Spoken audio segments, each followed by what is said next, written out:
AI 역사를요, 크게 세 번의 AI 붐으로 정리할 수 있습니다. 물론 조금 더 디테일하게, 조금 덜 디테일하게 정리할 수도 있지만, 많은 사람들이 동의하는 큰 역사적인 흐름은 세 번에 걸친 AI 붐과, 중간중간 이제 AI의 암흑기, 이런 식으로 흘러왔다고 볼 수 있는데, 먼저 1차 AI 붐은 50년대 후반에서 60년대 사이에 있었습니다. 이때 처음으로 AI, 인공지능이라는 말이 이제 만들어졌고요. 이 당시 컴퓨터 성능은 사실 지금에 비하면 너무나 보잘것없는 성능이었죠. 근데 사람들이 이때 굉장히 많이 흥분했었습니다. 사실 지금 보면 이제 단순히 어떤 경우의 수를 탐색하는 수준의 컴퓨터가 반복하는 거였고요. 사실상 토이 프로블럼, 실제 현실 생활에 적용할 수 없는 토이 프로블럼 푸는 수준이었지만, 굉장히 이제 인공지능의 미래에 대해서 많이 들떠 있었던 시기였죠. 조금 구체적으로 말씀드리면 기호주의, 계산주의 기반의 지능을 구현하려고 했던 시기입니다. 그래서 기호주의, 계산주의 이런 것도 이제 뇌인지과학에서 뇌인지과학 역사에서, 그러니까 그 인간의 마음이 결국 그 세상에 있는 기호들을 매니플레이션함으로써 얘네들을 이제 계산적으로 심볼 매니플레이션함으로써 이성적 사고, 추론 이런 거 한다는 이제 입장인 건데, 그런 어떤 입장에 기반해서 컴퓨터가 그런 이제 역할을 할 수 있고 인공지능이 될 거라고 믿었던 거죠. 그러다가 이제 잘 안 됐습니다. 70년대에 인공지능 암흑기에 빠져들었고, 많은 연구비가 끊기고, 암흑기에 빠져들었죠. 어떤 일이 있었는지 조금만 더 자세히 말씀드리면, 56년도에 이제 다트머트 컨퍼런스라고 하는 곳에서 인공지능 영어를 최초로 사용을 했습니다. 이때 굉장히 보잘것없는 컴퓨터였는데, 지금 보면은 우리의 지금 스마트폰보다도 훨씬 못한 성능이었지만, 이 컴퓨터가 이제 자동화된, 연산, 어떤 컴퓨터의 변수가 어떤 대상을 기호화하고 그 기호를 and, or, not, XOR 여러 가지 그런 기호 연산을 반복함으로써 논리적 추론 등을 하는 걸 보고서 굉장히 낙관론에 빠졌던 시기였죠. 왜냐면 이 당시에는 인간만이 가지고 있는 가장 어려운 고차적인 지능이 그런 논리적 추론 능력이라고 믿었거든요. 결국 이성이라고 하는 거, 동물을 가지 못한 거, 어떻게 보면 논리학, 수학 이런 것들이 가진 인간 이성의 최고봉이라고 믿었던 시절이었죠.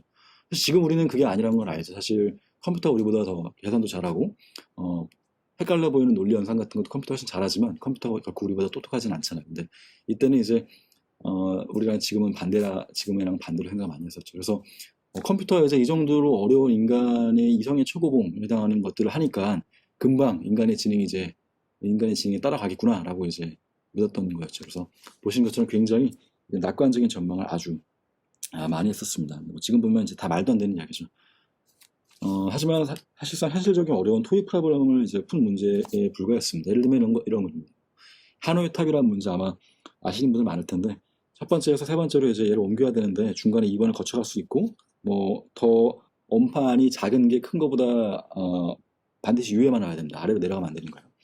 그래서 이거 옮기라고 하면 누구나 다 할 수 있습니다. 얘가 정상적인 성인이라면 몇 번 해보면 할 수 있는데, 이거 컴퓨터가 아주 풀게 하는 거죠.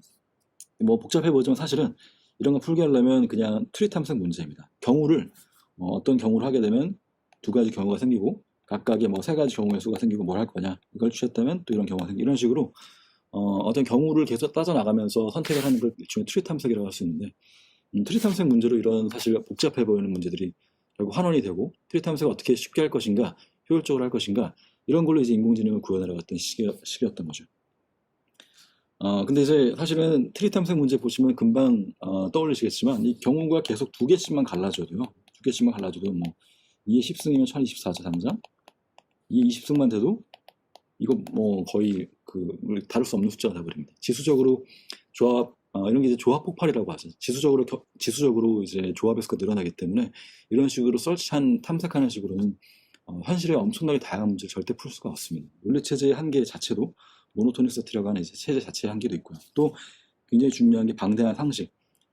하노이 탑 문제는 풀 수 있겠지만 그 현실을 적용하려고 하면 당장 어떤 우리가 이 논리로 말하지 않는, 그냥 너무 당연한 거, 논리로 말하지 않는 너무 당연한 상식들이 계속해서 발목을 잡게 됩니다. 이 초창기에 이 인공지능을 만든 사람들이 현실에다가 적용을 하려고 할 때마다 예상치 못한 그런 방대한 상식이나 기본적인 상식 문제 같은 데서 부딪혀서 컴퓨터가 문제를 못 푸는 경우를 많이 하면서, 인간의 지능이 이제 논리가 다가 아니라 뭔가 우리가 너무나 아무렇지도 않게 하고 있는 것들을 무의식적으로 심지어 하고 있는 그런 것들이 실제로 컴퓨터한테 너무나 어려운 거구나 라는 걸 깨닫게 됐죠. 사실은 컴퓨터한테 쉬운 것들이 우리한테 어려운 문제고요. 컴퓨터한테 어려운 것들이 우리한테 쉬운 문제가 굉장히 많습니다. 산수 같은 거, 복잡한 수를 더하고 빼고 곱하고 하는 거 컴퓨터에게 너무나 쉽지만 우리에게는 어렵잖아요. 반대로 어떤 사람의 마음을 읽고 눈치를 보는 거, 유머를 이해하는 거, 인간에게 너무나 쉬운 거지만 컴퓨터는 너무 어려운 거죠. 그래서 그게 이제 거꾸로 됐다는 깨달으면서 깨달을 수 있었죠. 어쨌든 간에 70년대에 첫 번째 암흑기가 왔습니다. 그러다가 이제 2차 AI 붐 80년대 왔는데 이때는 그 1차 AI 붐 때 그런 대책 없는 낙관적 전망이 아니라 굉장히 AI 범위를 확 좁혀가지고 인간의 지능을 정말 따라하는 건 너무 어려운 일이구나. 우리가 너무나 많은 거를 간과했었구나라는 깨달았습니다. 하지만 어떤 특수한 분야의 문제에 국한해서 AI를 적용한다면 할만하지 않을까. 그러면서 이제 지식 표현 및 추론의 시대라고 불리는 게 2차 AI 붐 시대였습니다. 80년대 주였던 건데 80년, 90년대까지도. 이게 뭐냐면 이제 가장 유명한 게 전문가 시스템, 엑스퍼트 시스템이라고 하는 건데 여러분 아마 컴퓨터에다가 예를 들면 뭐 내가 컴퓨터 쿼리를 날리면 컴퓨터가 이제 뭔가 나한테 다시 또 질문을 하고 아니면 제가 또 거기다가 또 어떤 쿼리를 날리고 그러니까 대답을 하고 그럼 이거 왔다 갔다 하면서 그 컴퓨터가 뭔가 추론하는 그런 시스템들 아마 어디선가 보신 적이 있지 않을까 싶습니다. 예를 들면은 뭐 이런 거죠. 그래서 그 어떤 엑스퍼트 시스템 컴퓨터가 있고요. 난 엑스퍼트 유저가 질문을 하고 뭐 바로 뭐 대답이 나올 수도 있고 아니면 이제 어떤 다른 그러면 이거는 어떠니라고 물어봤을 때 제가 다시 대답을 하면 몇 번 하다 보면 어떤 어드바이스가 나오는 거죠. 이런 식으로.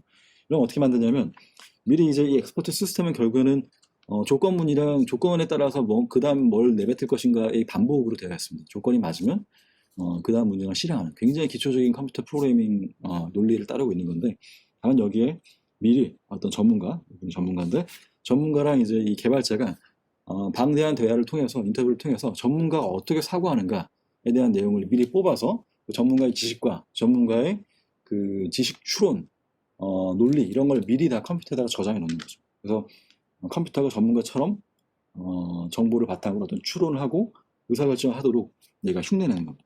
그러니까 사실 논리적으로 이게 큰 그림만 보자면 어려운 내용이 아니죠.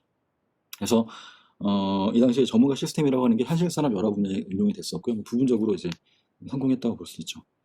근데 이제 이것도 이제 하다 보니까 사람들이 욕심을 내게 됐습니다. 컴퓨터에 지식과 법칙을 미리 이제 난리지를 이렇게 방대하게 레프레젠테이션하고 어떤 제너럴한 인텔리전스를 다시 구현해 볼 수 있지 않을까. 이런 게 이제 시메틱 네트워크 온톨로지 이런 건데요. 여기 보시면 조금 작지만 뭐 세상에 있는 많은 것들을 미리 이렇게 다 온톨로지 혹은 네트워크, 의미론적 네트워크로 다 만들어 놓습니다. 노드에는 어떤 그 객체들이 들어가고요. 이 노드들 간의 관계, 뭐 해저냐, 이저냐, 인스턴스냐 이런 관계들을 연결해 놓는 거죠. 이렇게 한다면 어떤 이 연결 관계를 통해서 추론을 하게 되면 논리적 추론을 하게 되면 지능 행위를 모방할 수 있지 않을까 하는 연구를 했었습니다만 사실 거의 사실상 실패했습니다. 이것도 역시 인간의 지능을 모방하기엔 턱없이 부족했던 거죠. 그래서 90년대 중반 이후에 다시 인공지능이 암흑기로 이제 빠져들었습니다. 90년대 중반, 중반이라면 좀 과한 것 같기도 하고, 초반 정도. 그러다 이제 요게 이제 뭐 이런 룰 베이스드 엑스퍼트 시스템이라고 하는 게, 제가 설명드린 건데, 요 얘기는 좀 하고 넘어가야 될 것 같습니다. 이 마이신이라고 하는 게 최초의 의료 인공지능이라고 할 수 있습니다. 그러니까 의료 인공지능의 역사에서 빠질 수 없는 게 얘가 최초거든요. 마이신이라고 하는 게 이제 스탠포드 대학교에서 만든 프로그램인데요.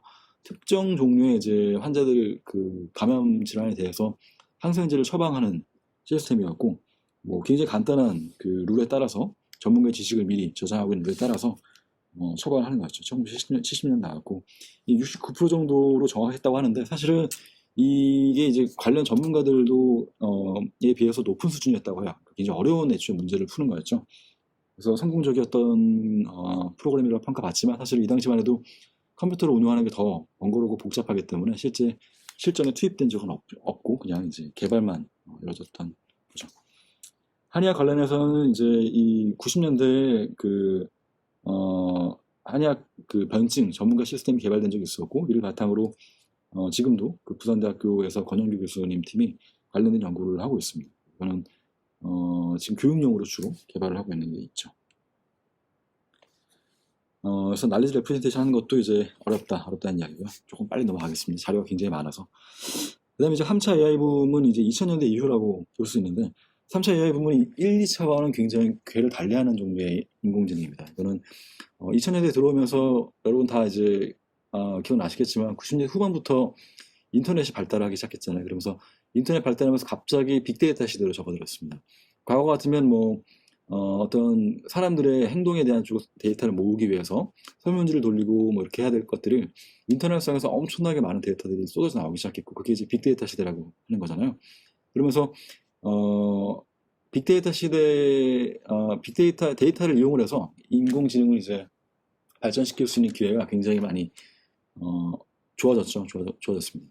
원래 이제 90년대 무렵부터 이미 기계학습이라고 하는 인공지능의 한 분야가 발전하기 시작했는데, 이 기계학습이라고 하는 게 결국 통계학과 컴퓨터 사이언스가 만난 거라고 봐도 과언이 아닙니다. 그러니까 기존의 인공지능이 심볼 매니플레이션, 기호를 조작을 해서 지능을 구현하려고 했다면, 그게 아니라 굉장히 모호하고 불확실하고 이런 게 인간이 사실을 마주하는 현실의 문제들이기 때문에, 그런 언설튼티, 노이즈 이런 거를 해결하기 위해서는 결국 통계, 확률의 개념이 필요하거든요. 그래서 확률 통계학이랑 컴퓨터 사이언스를 결합을 해서 머신러닝, 기계학습이라는 분야가 이제 90년대부터 많이 발전을 했는데, 그게 본격적으로 2000년대 들어와서는 데이터가 많아지니까 이런 머신러닝이 더욱더 강력해진 거죠. 그래서 과거와 같은 기호 표상, 조작, 규칙 기반이 아니라 패턴과 학습을 강조하는 이제 머신러닝의 시대가 되었습니다.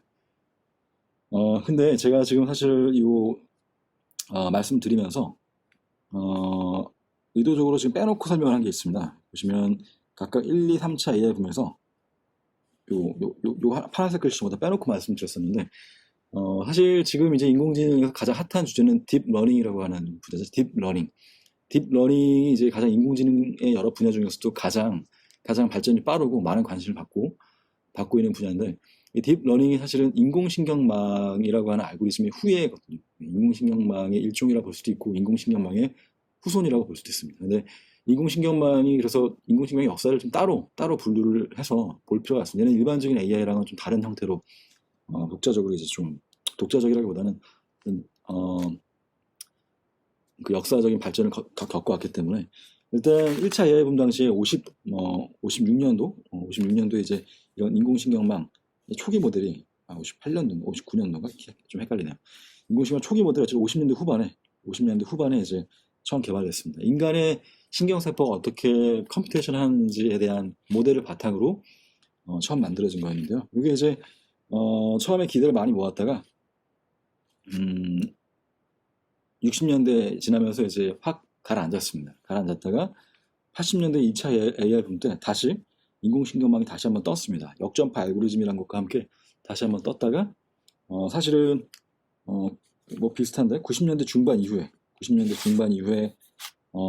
인공신경망 알고리즘이 기계학습에 의해서 완전히 이제 밀려났습니다. 기계학습 알고리즘이 발전하면서 인공신경망 알고리즘이 다시 한번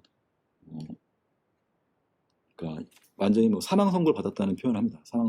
이제 더 이상 가망이 없다, 이런 판단을 들었었죠. 그랬다가 재밌게도 2012년 이후에 갑자기 다시 한번 세 번째로 인공신경망이 부활을 했습니다.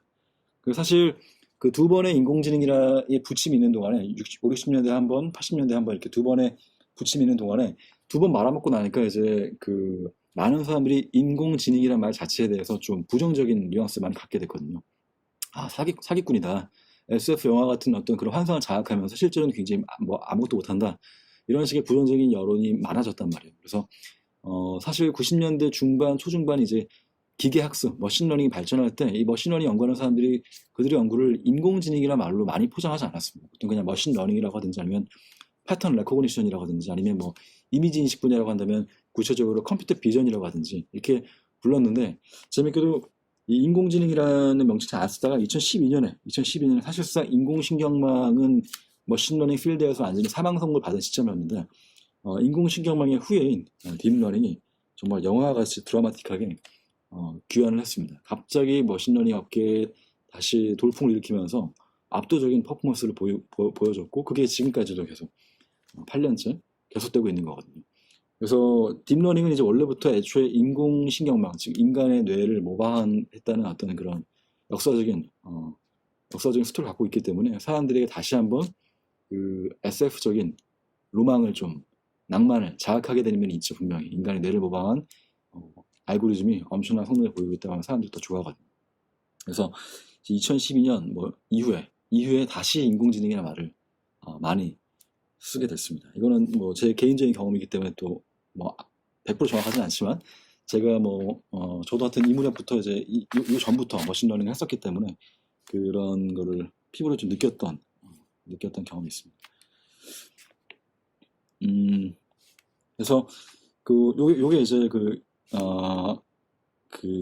라지 스케일 비주얼 레코그니션 챌린지라 해서, 그러니까 이미지들을 분류하는 그런 실험이에요. 그래서 요런 실험에서, 실험이에요. 대회예요, 대회. 컴퓨터로 하여금 어떤 예제 이미지들을 보고서, 이 이미지는 콤파스야, 이 이미지들은 마켓이야, 이렇게 이제 라이브러리 달린 이미지를 보여주면서 컴퓨터에게 학습을 시키고, 그냥 컴퓨터가 처음 본 이미지를 가지고서 이제 뭔지 분류하게끔 하는 그런 챌린지인데요. 컴퓨터 시각 인식 능력을 겨루는 챌린지인데, 이게 이제 에러 레이트입니다. 에러 레이트. 2011년까지 한 30% 가까이 되다가 2012년에 갑자기 굉장히 큰 폭으로 에러를 줄이면서 1등한 알고리즘이 이게 바로 딥러닝, 인공신경망 기반의 딥러닝이었습니다. 그 이후에 이제 급격하게 떨어져서 2015년 아침에 마이크로소프트에서 만든 딥러닝이 휴먼 퍼포먼스보다 더 높은 성적을 거뒀죠. 요즘 여러분 보시면 페이스북 같은 거에 사진 올려도 이렇게 사진에 누구 아는 사람 아니냐 이렇게 막 뜨잖아요. 그런 게 전부 다 딥러닝 이걸로 하는 겁니다.